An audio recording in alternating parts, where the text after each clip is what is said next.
Some Appalachian cooking tricks were dismissed as old-fashioned, strange, or even unsafe.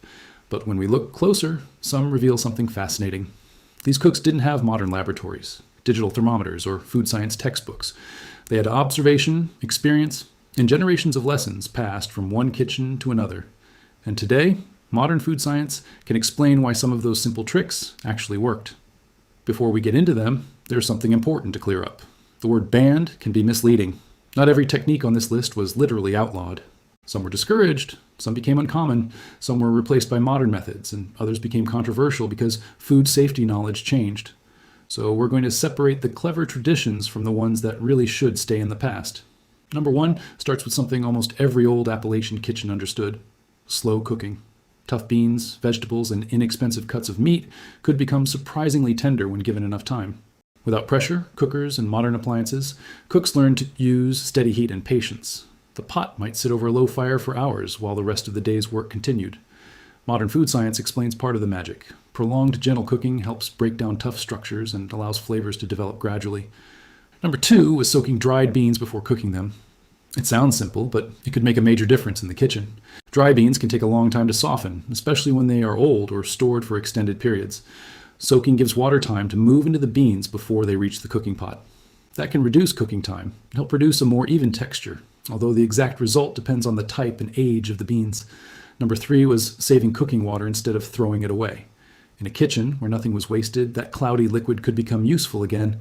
Water left from cooking beans, potatoes, or vegetables could add moisture and flavor to soups, gravies, doughs, and other dishes. It was a simple example of an important Appalachian principle. Before throwing something away, ask whether the kitchen can use it again. Number four was using cast iron for almost everything. A cast iron skillet could fry, bake, roast, and even move directly from the stovetop into the oven. The heavy metal also holds heat well, which makes it useful for steady cooking once the pan is properly heated. Today we understand more about heat retention and distribution, but the old cooks didn't need those scientific terms. They simply knew which pan performed. Number five was preheating the skillet before adding certain foods. A cold pan can behave very differently from a properly heated one. And when food hits a hot cooking surface, browning can begin more effectively, helping create deeper flavor and a different texture. That familiar sizzle wasn't just satisfying, it was a sign that the cooking surface had reached a useful temperature. Number six was using leftover bread instead of wasting it. A loaf that had become too hard for sandwiches could still have another life. Old bread could be turned into crumbs, stuffing, toast, puddings, or other dishes depending on what ingredients were available. This wasn't merely thrift.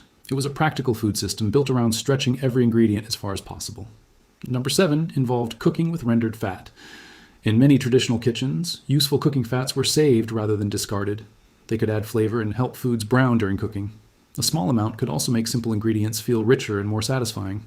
Modern nutrition has changed how we think about different fats, but the culinary principle remains clear. Fat carries flavor and changes the way heat interacts with food. Number eight was keeping a pot of broth going by using scraps that might otherwise be thrown away. Bones, vegetable pieces, and other suitable leftovers could contribute flavor to a new batch. The idea was simple: extract as much useful food as possible before anything went to waste. Modern cooking still uses the same basic concept in stocks and broths, although today's cooks have clearer rules about storage and food safety. Number nine was using acidity to change a dish. A little vinegar or another acidic ingredient could completely alter the taste of beans, greens, sauces, or vegetables. Acid can affect flavor and can also influence the texture and behavior of some foods during cooking. Old cooks didn't need to understand pH chemistry to recognize the result. They tasted the food, adjusted it, and remembered what worked. Number 10 was resting dough before baking. Some traditional recipes relied on patience rather than complicated equipment. Giving dough time to rest can allow ingredients to hydrate more evenly and can make the dough easier to handle depending on the recipe. What looked like doing nothing was sometimes an important part of the process. Number 11 was adding ingredients at different stages instead of throwing everything into the pot at once. Experienced cooks learned that not every ingredient needs the same amount of heat or cooking time. Some vegetables need only a short time to retain texture, while tougher ingredients may need much longer. That simple timing system is really a form of practical heat management. Number 12 was cooking vegetables according to their texture, rather than simply following a clock. A cook might know that one vegetable needed to go into the pot early while another belonged near the end. This mattered because vegetables don't all respond to heat in the same way. The result was often better texture without the cook ever needing a chart explaining what was happening inside the food. Number 13 was using a cool cellar or naturally cooler space for certain foods. Before household refrigerators became standard, people had to understand the temperature differences inside and around their homes. A cellar could offer cooler and more stable conditions than a warm kitchen, making it useful for appropriate forms of food storage. But this is also where tradition meets modern food safety. Cool does not automatically mean safe, and perishable foods still require proper temperature control. Number 14 was preserving seasonal vegetables when they were abundant. Appalachian families often had to think beyond the current meal.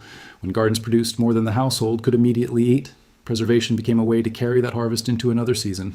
Drying, fermenting, pickling, and other methods each rely on different principles, and each requires its own safety considerations. Number 15 was pickling with acidity. The sharp taste wasn't just there for flavor. Properly acidic environments can make it harder for certain harmful microorganisms to grow. But there is an important distinction between a traditional-looking recipe and a properly tested preservation method. Modern food safety standards exist because small changes in ingredients, acidity, temperature, or processing can change the safety of preserved food. Number 16 was drying certain foods. Removing moisture can make it much harder for many microorganisms to grow, which is one reason drying has been used across cultures for centuries. Traditional cooks could use sunlight, air, heat, or specialized spaces, depending on the food and environment. But safe drying requires more than simply leaving food somewhere until it feels dry. Modern guidance matters, especially for foods that can spoil. Number 17 was using salt as a preservation tool. Salt has played a major role in traditional food preservation for a very long time. It changes the environment around food and can reduce the amount of water available for many microorganisms.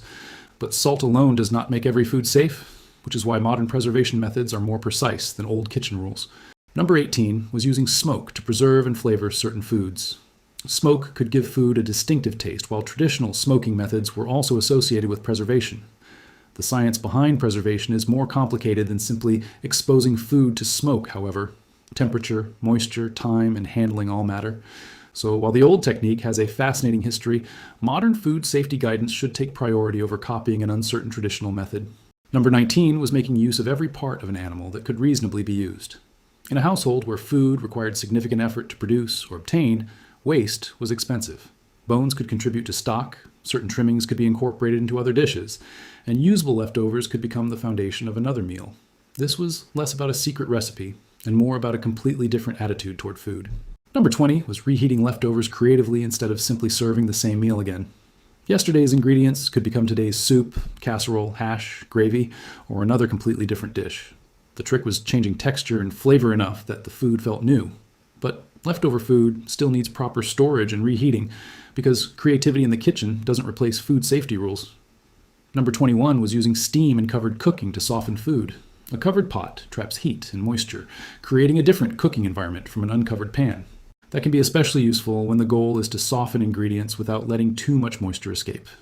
The old cook might simply say, "Put the lid on." Modern science can explain why that small action changes the cooking process. Number 22 was keeping certain ingredients separate until the right moment. This might sound almost too obvious, but timing can dramatically change the final result. Salt, acid, delicate herbs, dairy, and vegetables can all behave differently depending on when they enter a dish. Traditional cooks learned these differences through repetition, long before cooking shows turned them into formal techniques. Number 23 was tasting constantly while cooking. There may be no simpler technique on this entire list. Instead of blindly following a recipe, cooks paid attention to smell, texture, color, and flavor as the food changed. That kind of sensory feedback is still one of the most valuable skills a cook can develop, because cooking is a changing process, not just a set of numbers. Number 24 was stretching simple ingredients with clever combinations. Cornmeal, potatoes, beans, flour, vegetables, eggs, and leftovers could appear in countless forms. The goal wasn't always to create an expensive or complicated meal. It was to make something filling, flavorful, and practical from what was available. That ability to adapt may be one of the most impressive parts of traditional Appalachian cooking. And then we reach number 25, perhaps the biggest lesson of all. Don't assume an old technique is either genius or foolish just because it's old. Some traditional methods were clever responses to real problems. Others were based on incomplete information. And some preservation practices can be unsafe when modern safety standards are ignored.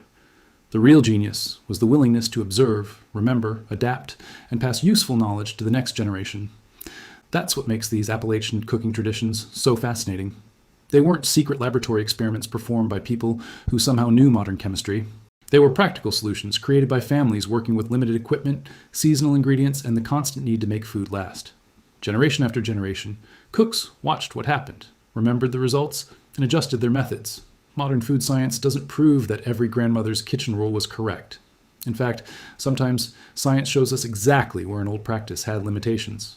But science can also explain why certain habits produced better texture, better flavor, longer storage, or more efficient cooking.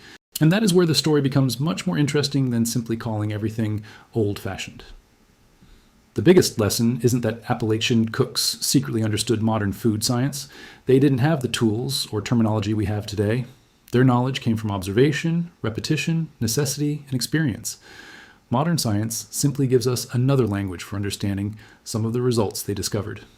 And sometimes, the simplest kitchen habits have surprisingly complicated reasons behind them. So the next time you see an old cooking trick that seems strange, don't immediately dismiss it. Ask a better question. What problem was this cook trying to solve? Maybe the answer is simple. Maybe the method no longer makes sense today. Or maybe there's a real principle hiding underneath the tradition. Because the most fascinating part of old cooking isn't that everything was right.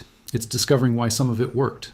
If you enjoy forgotten cooking traditions, old-fashioned kitchen wisdom, and the science behind the food we eat, subscribe for more stories like this. Because there are still countless techniques sitting quietly in old recipe books and family kitchens, waiting for someone to ask why they worked. And sometimes, the oldest kitchen doesn't have all the answers, but it can still teach us why some answers worked.